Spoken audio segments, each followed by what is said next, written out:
12 weeks into the ambulance dispute with no settlement in sight, today's demonstration was a much-needed boost for morale.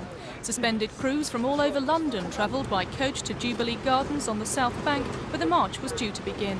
I think when the government and TUC etc. see how many people are on this march today, it'll show them the overwhelming support that we've got. Do you think it's actually going to work? Do you think anybody's going to take any notice? They haven't taken much notice so far.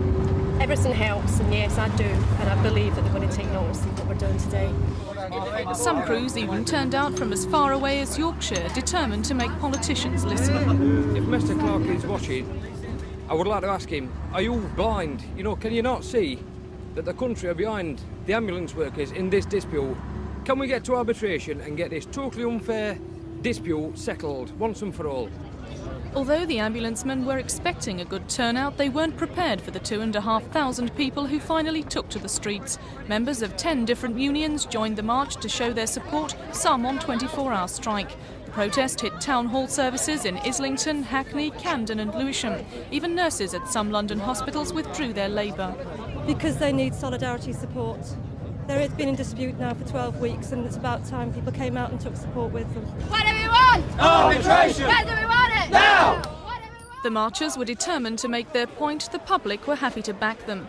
Well, I think they've got a fair claim, that they're low paid and they need extra money. I think they're being offered a paltry sum, and I support them all the way.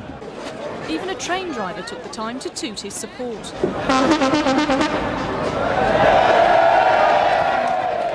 In Hackney, Nalgo members at the town hall also showed their backing for crews. They marched to King's Cross, where they laid a wreath. The day of action then ended in a rally at Euston, where speakers included Tony Benn and Dennis Skinner.